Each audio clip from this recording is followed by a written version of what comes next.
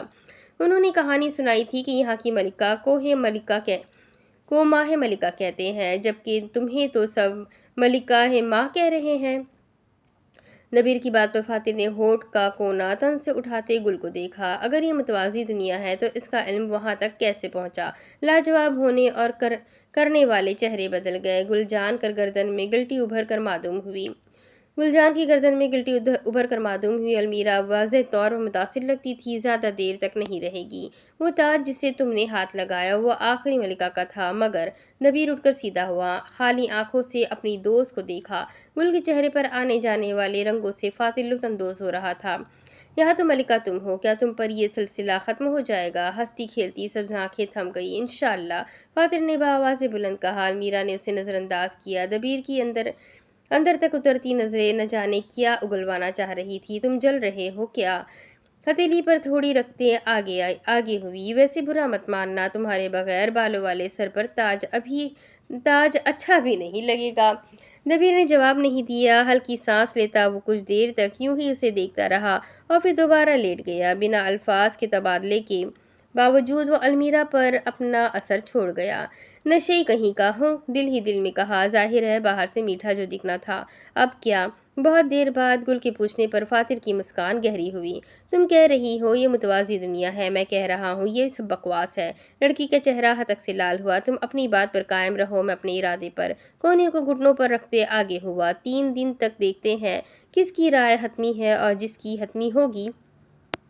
گل جواب کی منتظر بنی دیکھ رہی تھی۔ وہ یہاں سے ہم سب کو نکالے گا، وہ کیسے؟ گل کچھ الجھی، مگر اس کے باوجود بھی فاتر کے پختہ عزائم نہ ڈگمگائے۔ راستے کبھی بند نہیں ہوتے، گل کی آنکھوں میں دیکھتے تصدیق دی۔ ویسے بھی میرے ڈیڈی کہتے تھے موقع پیدا کیے بغیر جینے سے موت بہتر ہے۔ المیرا کے سیب تک جاتے دانت رک گئے، پورا وجود جیسے رک گیا۔ میں اپنے ابا کی بیٹی ہوں اور وہ کہتے تھے موقع پیدا کیے بغیر جینے سے موت بہتر ہے۔ فاصلے پر بیٹھا فاتر اسلام لا علم تھا کہ ان کچھ الفاظ نے المیرا کو اپنی زندگی کا کون سا باب یاد دلایا۔ اسے پہلی مرتبہ وہ آدمی کچھ عقلمند سا لگا تھا۔ گل اس کے الفاظ سمجھتے دھیرے دھیرے گردن ہلانے لگی۔ ٹھیک ہے، 3 دن کا وقت ہے نا، اور جو صحیح ثابت ہوا وہ یہاں سے نکالے گا۔ ہونٹ کا ایک کونا دباتے وہ سوچ رہی تھی، لیکن آپ کو میری بھی ایک کنڈیشن ماننا ہوگی۔